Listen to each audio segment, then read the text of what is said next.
Hello, and thanks for stopping by. If you're a regular viewer of Robslondon, you'll know that London pubs are a favourite topic on this channel. Over the years, we've explored everything from the cosiest and best hidden gems to those frequented by Charles Dickens, and we've even seen a select group which have lent their names to tube stations. So far though, most of the pubs we've looked at have been pretty much in central London, and so in this video I thought it would be interesting to venture a little further afield, to the very edges of London in fact.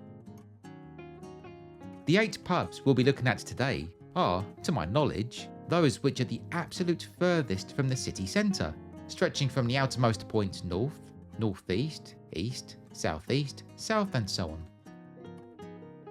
This is going to be a big pub crawl in terms of distance, but don't worry, because I'm going to be the designated driver for today, so please feel free to pour yourself a glass of whatever you fancy as we go along.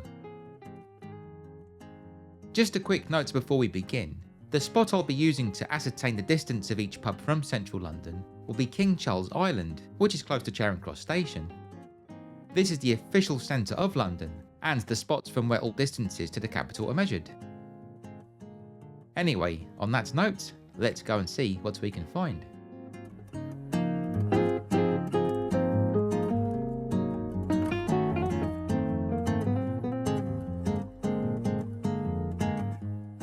I think the best way to tackle our journey is to head clockwise around Greater London's perimeter. So we'll begin at the very top, the northernmost tip of London, which is Crews Hill in Enfield, an area roughly 12.3 miles north of Charing Cross.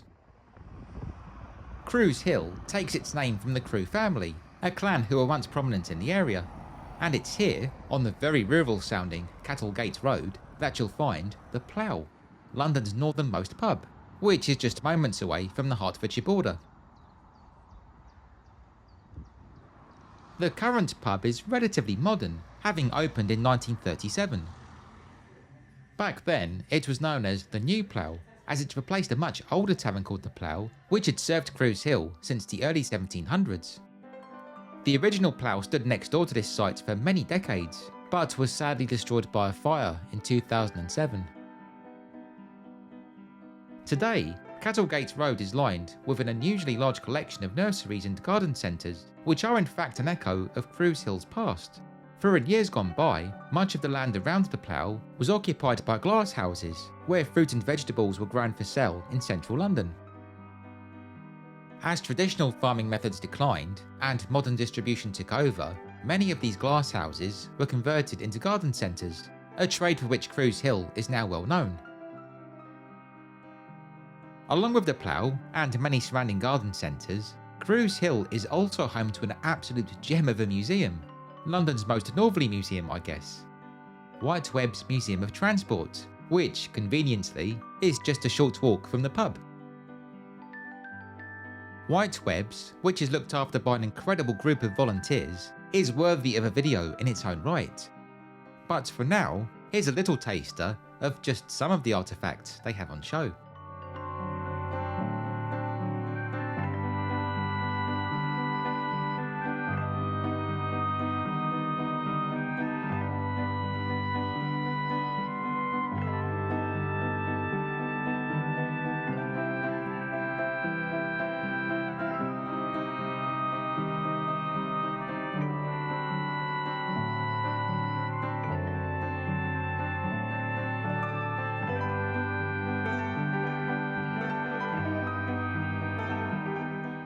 If you'll allow another slight detour for a moment, it's worth noting that there's another pub called the Plough very close to here, just across the Hertfordshire border in Cuffley. Cuffley's Plough is of historical note, for it was just behind this spot, at around 2 AM on the 2nd of September 1916, that William Leaf Robinson famously succeeded in shooting down a Zeppelin airship, which was looming over Britain on a bombing raid. This event, which resulted in Robinson being awarded the Victoria Cross, is commemorated with this monument just around the corner from the Plough.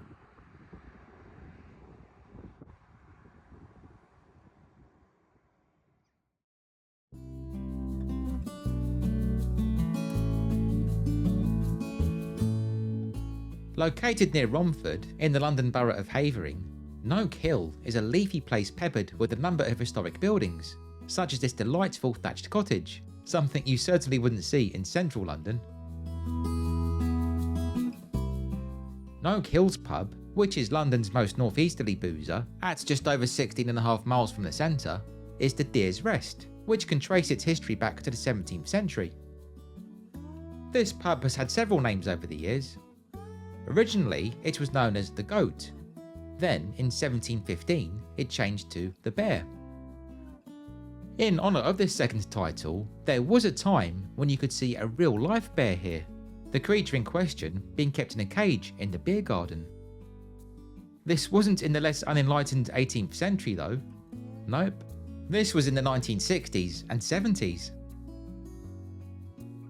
Over the course of that period, 2 bears, both Himalayan black bears, were kept at Noak Hill. The first was called Rani, who can be seen here being given a pint of beer, who was then replaced by Honey. A number of other animals, including monkeys, donkeys, chickens and sheep, were also kept in cages here, forming a miniature zoo. Honey remained here until 1978, when she was transferred to Linton Zoo in Cambridgeshire, where, I hope, she was able to lead a somewhat happier life. Despite some opposition from locals, the bear changed its name to the Deer's Rest in 2019, a title which is appropriate, as the wooded areas around here are indeed populated by many deer.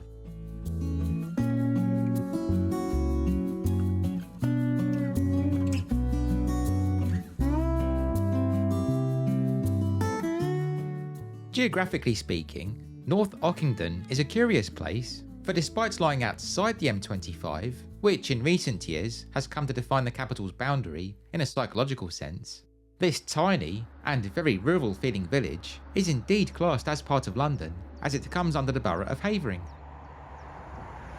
Until a few years ago, North Ockington was served by a pub, the Old White Horse, which was easily London's most easterly. Sadly though, as you can see, the Old White Horse is now closed.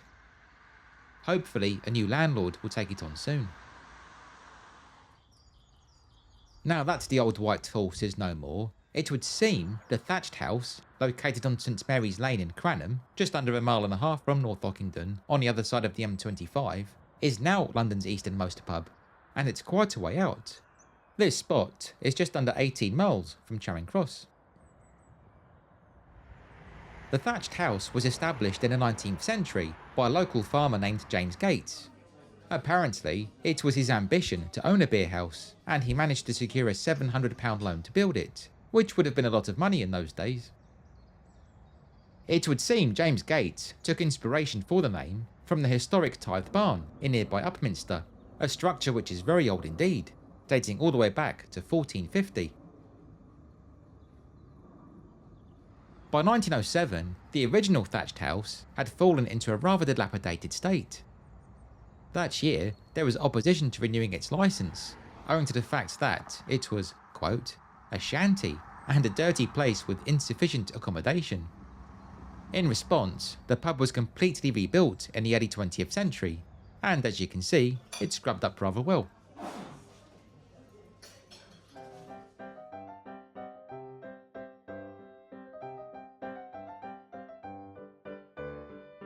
We arrive now at the wonderfully named Pratts Bottom, a splendid little village perched on the south-eastern extremity of London in the borough of Bromley, close to the border with Kent, and about 15 miles from central London.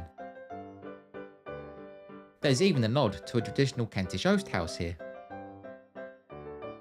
The unusual Pratts Bottom name is a reference to the Pratt family, who lived here in the 14th century, whilst bottom doesn't mean derriere in this case. In this context, it means a valley or a hollow. Pratts Bottom is blessed with a very fine pub indeed. The Bull's Head, which you'll find opposite the village green. Standing here in the peaceful sunshine, it's crazy to think that we're still within London's boundaries. The Bull's Head is around 400 years old, and it made its name during the days of coaching, being an important stop for those travelling between London, Tunbridge Wells and Hastings. a sort of very early motorway service station, if you will. Although a convenient place to rest, the Bull's Head status as a coaching tavern meant it also attracted rather more nefarious characters, namely highwaymen who'd sit quietly in the corner with a tankard of ale, scoping out their next victim. Naturally, it said one such highwayman who drank here was Dick Turpin.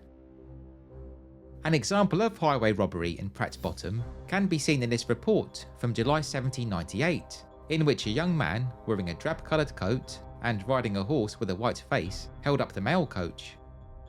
Although the coachman offered him a guinea, the highwayman refused, opting to pinch all of the mail instead.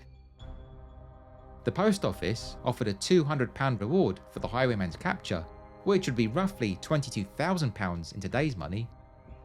Must have been quite a heist.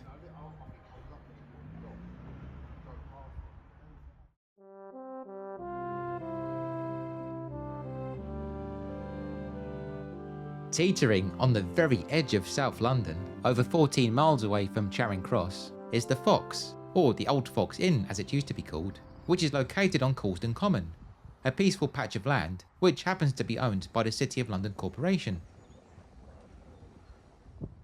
The Fox, which comes under the borough of Croydon, can trace its history back to 1720, although it would appear the current building dates from the Victorian era. Not too far from the Fox is RAF Kenley, which during World War II played a crucial role in defending London during the Battle of Britain. It's no surprise then that this pub was a popular hangout for those brave young pilots, many of whom were no doubt thankful for a shot of something to calm their nerves. Although RAF Kenley is still partly owned by the Ministry of Defence, much of it is open to the public as a common, where you can see remnants from its days as a Battle of Britain base. And nearby, a housing development features streets named after RAF Kenley men who lost their lives in the Battle of Britain. Back at Kenley Common, this young maple tree was recently planted to honour the many Canadians who served here. More than a third of the pilots killed while stationed at Kenley were Canadian.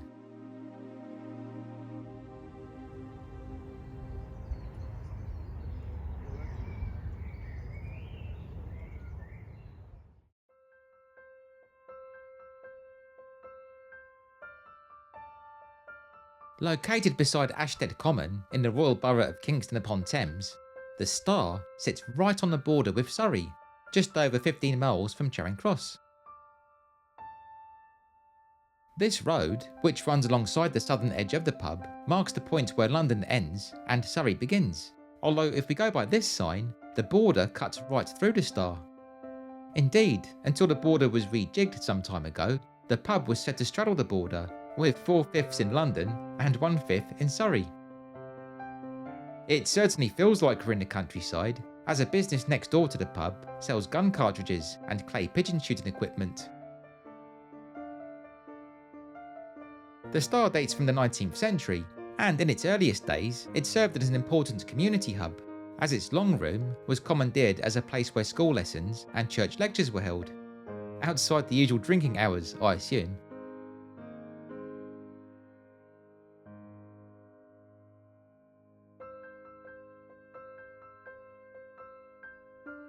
Perched 16.5 miles out from Charing Cross, Junction 14 on the M25, which is close to Heathrow Terminal 5, marks London's most westerly point. Not too far from here is Longford, which, despite being so close to one of the world's busiest international airports, still manages to maintain a village-like atmosphere, if you ignore the huge jets roaring past every 2 minutes, that is. And it's in Longford that you'll find London's most westerly pub. This establishment, the King's Arms at 593 Bath Road, used to hold the accolade, although like the old White Horse over in North Ockendon, this pub has sadly shut down. Just a minute away though is the White Horse, now London's westernmost pub, which is an absolute delight. The White Horse is very old indeed. Initially the building, which opened way back in 1534, was used as a smokehouse for curing meat. It became a tavern in 1601 and went on to become a popular stopover for coaches travelling between London and the West Country. One of the pub's quirky features is the white house weather forecasting stone, which hangs outside, along with the key.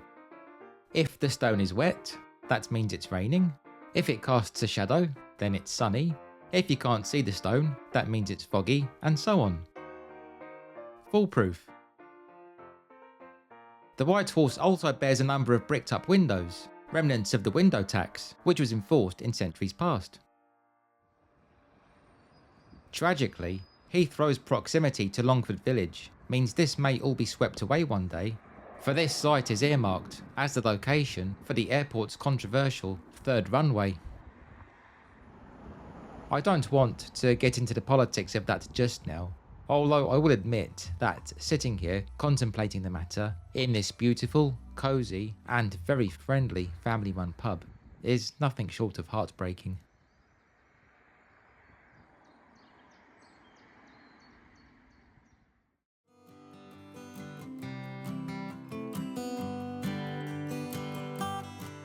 We swing around now to our final destination, the fringe of northwest London, which is marked by a string of lakes between Maple Cross and Harefield, right in the very top corner of the borough of Hillingdon.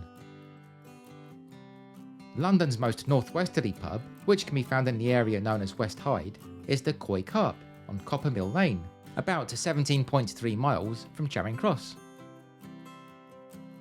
Copper Mill Lane, by the way, takes its name from a copper mill which was indeed based here, a mill which is said to have provided copper for St Paul's Cathedral. The Carp, which has also been called the Fisherman and the Fisheries in its time, is a huge pub which sits at a beautiful location right between the River Colne and the Grand Union Canal. In fact, it's believed there was a pub here long before the canal arrived. In the past, it would appear that what's now the Carp was a pretty rowdy place, attracting all manner of day trippers who'd make the most of their excursion here by drinking way too much. A look through the newspaper archives reveals plenty of reports of folk being charged for being drunk and disorderly and for engaging in punch-ups. Things are a lot calmer here nowadays though, so if you'll please excuse me, I'm going to sit back and enjoy this marvellous view.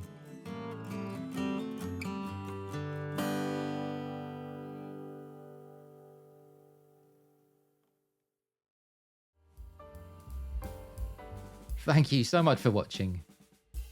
I hope you enjoyed this look at London's most remote pubs, and as always, I'd love to hear your own thoughts. Have you visited any of these pubs yourself? And what other out-of-the-way establishments can you think of? Please be sure to let me know in the comments. If you haven't yet subscribed to Robslondon, then I'd appreciate it very much if you could please consider doing so, as this, along with clicking the bell icon to receive notifications, will ensure that you don't miss out whenever I publish a new video. Plus, of course, it'd be wonderful to have you along. If you're feeling extra generous, you can also support my work with a tip via either my Ko-fi account, which I'll link below, or the YouTube thanks button, which appears as a heart icon beneath the video. Any such financial donations are of course greatly appreciated, and they really do help go towards creating content. Anyway, on that note, thanks again for watching friends. Stay well, and please be sure to stay tuned.